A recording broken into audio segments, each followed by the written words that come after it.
बहुत पुरानी बात है।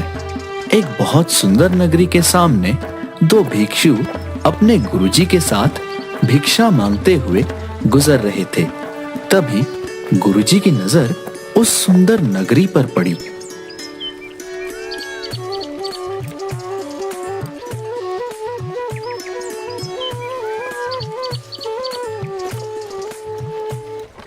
वाह वाह वाह, अति सुंदर। इस नगरी को देख के तो आंखें तृप्त हो गईं। बहुत सुंदर नगरी है। हाँ गुरुजी, बिल्कुल सही कहा। बहुत सुंदर नगरी है। बस यहाँ भिक्षा भी सुंदर मिल जाए तो आनंद ही आनंद है। बिल्कुल सही फरमाया प्रेमपाल। अब बस इस नगरी में झोली भर मिठाइयाँ और पकवान मिल जाएं, फिर तो आनंद ही आनंद है। अच्छा अच्छा, ठीक है। चलो अब ध्यान से सुनो। कुछ भिक्षा में मिले तो भगवान को भोग लगे। बच्चा प्रेमपाल, तुम नगरी में पूर्व दिशा की ओर जाओगे और बच्चा वीरपाल, तुम नगरी में पश्चिम दिशा की ओर जाओ और जो भिक्षा में मिले सहज स्वीकार कर सूरज ढलने से पहले यही मिलना। चलो चलो, अब भिक्षा के लिए प्रस्थान करो। जी गुरुजी महाराज।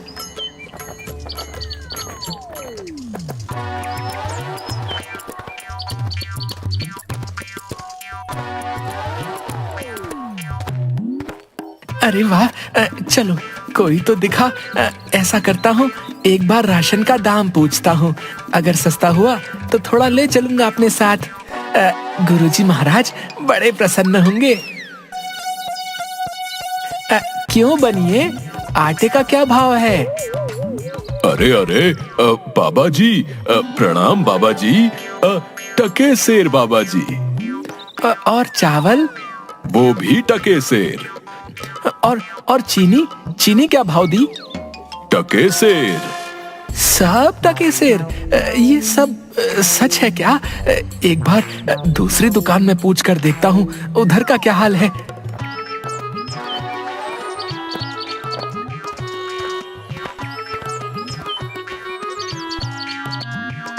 अरे बेटी, टमाटर कैसे दिए?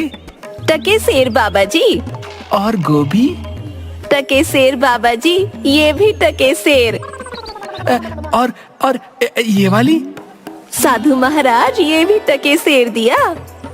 अरे वाह वाह वाह, आनंद ही आनंद, सब टके सेर।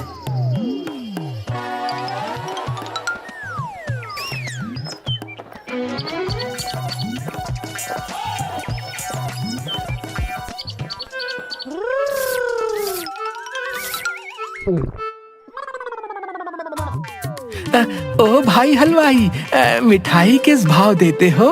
कौन हो? किस देश से आए हो? टके शहर की नगरी में क्या सोच के आए हो?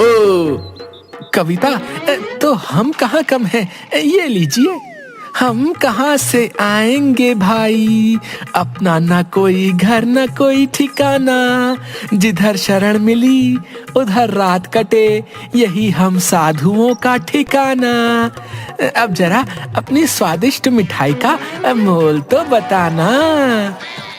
टके शहर बाबा, टके शहर, जो चाहो वो पाओ, मूल्य रहेगा टके शहर। ये क्या कहते हो हलवाई? सब टके सेर? सारी मिठाई टके सेर? वाह भाई वाह, नाम क्या है इस टके सेर की नगरी का हलवाई? बाबा अंधेर नगरी। वाह वाह भाई, अंधेर नगरी, चौपट राजा, टके सेर भाजी, टके सेर खाजा। तो बाबा कुछ लेना हो तो बताइएगा, क्या बंधवाऊं आपके लिए? बच्चा, मांगकर 5 पैसे लाया हूँ, सबकी मिठाई कर दो। हाँ,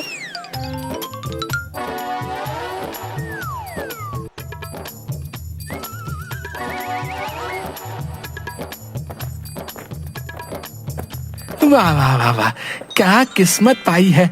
आज तो भिक्षा में प्रभु ने प्रसन्न कर दिया। जय हो प्रभु, जय हो।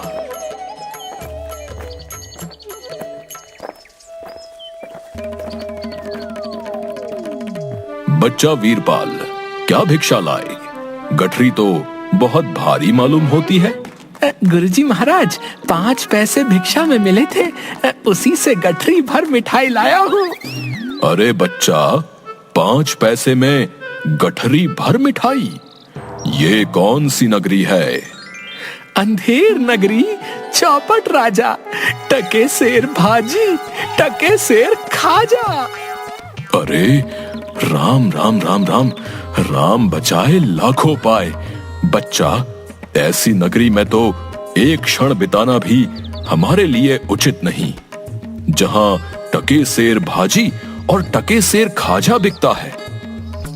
गुरुजी, ऐसा तो संसार भर में कोई देश नहीं है जहां 2 पैसे पास रहने से मजे से पेट भरता है।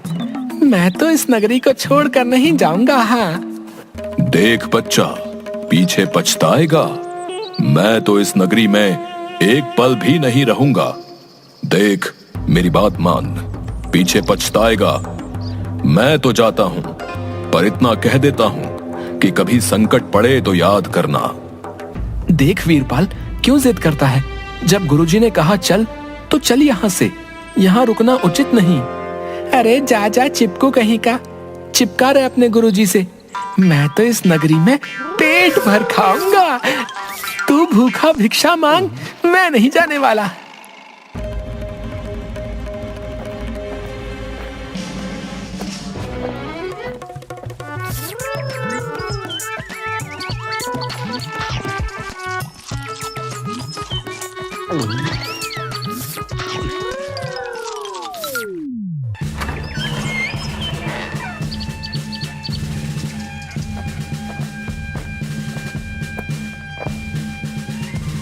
ना ना, रोना नहीं, चुप हो जाओ। बताओ बताओ, क्यों रो रहे हो? महाराज, कल्लू बनिए की दीवार गिर पड़ी, सो मेरी बकरी उसके नीचे दब के मर गई। दुहाई है महाराज, न्याय हो। बहुत बुरा हुआ। हाँ, तो फिर जाओ, उस कल्लू बनिए को पकड़ कर लाओ। क्यों बनिए, ये कैसी दीवार बनवाई थी जो इसकी बकरी दबकर मर गई? बता। महाराज, मेरा कुछ दोष नहीं, कारीगर ने ऐसी दीवार बनाई कि गिर पड़ी, इसमें मेरा कुछ दोष नहीं। ये तो बेकसूर है, छोड़ दो इसे और कारीगर को पकड़ कर लाओ। हाँ, सारा किया धरा उसी का है। क्यों कारीगर, इसकी बकरी क्यों मर गई? महाराज, मेरा कोई कसूर नहीं, चूने वाले ने चूना ही ऐसा खराब बनाया कि दीवार गिर पड़ी। अच्छा, तो ये बात है। खैर, उस चूने वाले को बुलाओ। क्यों चूने वाले, तुमने कारीगर को खराब चूना क्यों दिया? बताओ, नहीं तो तुम्हारी खैर नहीं। महाराज, मेरा कुछ दोष नहीं। भिश्ती ने चूने में पानी ज्यादा डाल दिया, इसलिए चूना कमजोर हो गया होगा। हाँ। अच्छा, अब समझ आई बात। उस भिश्ती को लाओ हमारे सामने।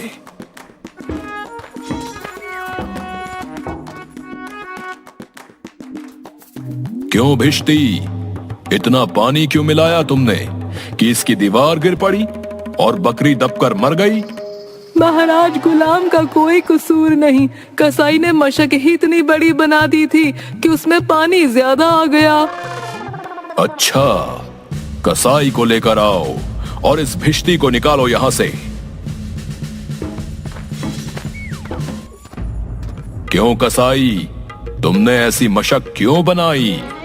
महाराज, गड़िया ने टकेसर में इतनी बड़ी भेड़ मुझे बेची कि मशक बड़ी बन गई। अच्छा, तो चलो इस कसाई को निकालो यहां से और गडरिये को लाओ यहां पर। क्यों गडरिये, ऐसी बड़ी भेड़ क्यों बेची तुमने? महाराज, उधर से कोतवाल साहब की सवारी आ रही थी, इस कारण मैंने छोटी बड़ी भेड़ का ख्याल ही नहीं किया। मेरा कुछ कसूर नहीं। अच्छा, इसको अब निकालो और कोतवाल को पकड़ कर लाओ। महाराज मेरा कसूर कैसे? मैं तो शहर के इंतजाम के लिए आया था। भला अगर अपना काम नहीं करूंगा तो अपना फर्ज कैसे निभाऊंगा? ये तो बड़ा गजब हुआ। कहीं ऐसा ना हो कि ये बेवकूफ अपने चक्कर में पूरे नगर को फूंक दे। नहीं नहीं, तुमने इतनी धूम से सवारी क्यों निकाली? हाँ हाँ मंत्री जी, सही कह रहे हैं। तुमने इतनी धूम से सवारी क्यों निकाली, जिसका परिणाम ये हुआ कि बकरी मर गई। लेकिन महाराज हम अब कुछ नहीं सुनना चाहते। ले जाओ इसे और फांसी पर चढ़ा दो।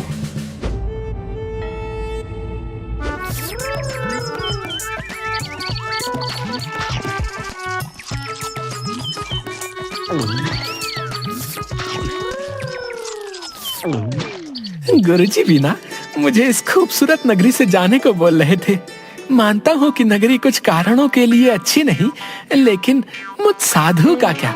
मुझे तो खाने को चाहिए और आराम करने को। वाह वाह वाह, लड्डू तो बहुत ही स्वादिष्ट है। कुछ ही दिन हुए हैं अभी नगरी में, कहीं मैं मोटा तो नहीं हो गया? तभी राजा के कुछ सिपाही वीरपाल को घेर लेते हैं। यही मोटा सही है। चल जरा चल, मिठाई खाकर खूब मोटा हो रहा है।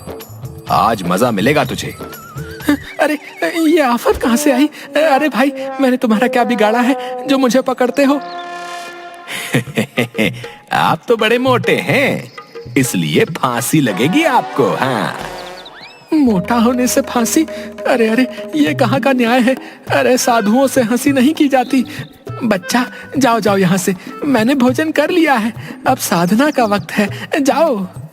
साधना तो हम करवाएंगे। जब सूली पर चढ़ जाओगे तब पता चलेगा कि फांसी है या हंसी है। सीधी तरह चलते हो या घसीट कर ले जाएं? बात क्या है? एक साधु आदमी को बिना किसी बात के फांसी पर चढ़ाना चाहते हो? बात यह है कि कल कोतवाल को फांसी का हुक्म हुआ था, लेकिन जब फांसी देने को उसे ले गए तो फांसी का फंदा बड़ा निकला और हमारे कोतवाल साहब तो दुबले हैं। फिर हम लोगों ने महाराज से अर्ज किया। इस पर हुक्म हुआ कि एक मोटा आदमी पकड़कर फांसी दे दो, क्योंकि बकरी मरने के अपराध में किसी ना किसी को तो सजा मिलनी जरूरी है ना, नहीं तो सच्चा न्याय हो नहीं पाएगा। हे प्रभु, इस पापी पेट के चक्कर में मैंने गुरुजी की बात न मानी। हे बाप रे, मुझ बेकसूर को क्यों फांसी दे रहे हो? अरे भाइयों, कुछ तो धर्म का ख्याल करो। अरे मुझे छोड़ दो मुझे। मैंने गुरुजी का कहना क्यों नहीं माना? उसी का फल है। गुरुजी कहाँ हो? गुरुजी, मुझे अभी नहीं मरना गुरुजी।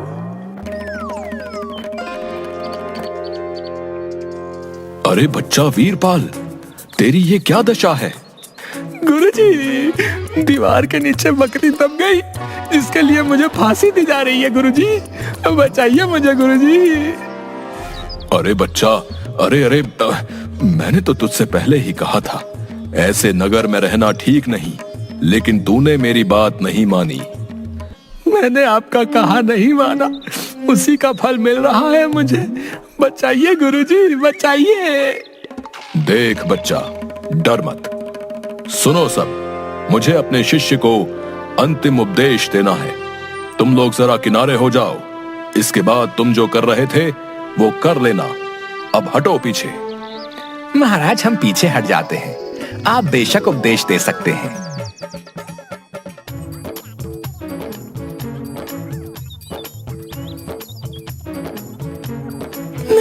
तब तो गुरुजी, हम अभी फांसी पर चढ़ेंगे। अरे नहीं बच्चा, हमने इतना समझाया नहीं मानता। हम बूढ़े हुए, हमको चढ़ने दो फांसी पर। भला तुम्हारा पूरा जीवन शेष है, मजे से गुजारो। नहीं गुरुजी, स्वर्ग जाने में बूढ़ा जवान क्या? आप सिद्ध हैं गुरुजी, आपको गति अवगति से क्या मतलब? मैं चढ़ूंगा फांसी पर। भाई, ये क्या मामला है? अभी तक तो ये मोटा साधु रो रहा था, लेकिन अब ये पहले फांसी पर चढ़ने के लिए लड़ रहा है। समझ में नहीं आता। महाराज को इसकी खबर देकर आता हूँ। सैनिक तुरंत महाराज के पास जाते हैं। महाराज, एक चेले से मिलने गुरु आया, कुछ कान में बोला। तभी से गुरु चेले में फांसी पर चढ़ने के लिए लड़ाई चल रही है। गुरु कहता है मैं चढ़ूंगा, चेला कहता है मैं चढ़ूंगा। ये क्या माजरा है, पता लगाना पड़ेगा। चलो गुरुजी महाराज के पास ले चलो हमें, हम उनसे पूछेंगे कि आखिर माजरा क्या है। बताइए गुरुजी महाराज, आप फांसी पर क्यों चढ़ना चाहते हैं? महाराज, इस समय ऐसी शुभ घड़ी है कि जो भी पहले फांसी पर चढ़ेगा उसे स्वर्ग की प्राप्ति होगी। तब तो हम ही फांसी पर चढ़ेंगे। नहीं, हमको फांसी की सजा मिली थी ना, हम ही चढ़ेंगे। हमको हुक्म है। हाँ भाइयों, जल्दी करो, हमको फांसी दो। हाँ। नहीं नहीं, हम लटकेंगे, हमारे कारण ही तो दीवार गिरी थी ना। चुप रहो सब लोग, महाराज के होते हुए कौन स्वर्ग जा सकता है? हमको फांसी पर चढ़ाओ, जल्दी जल्दी करो।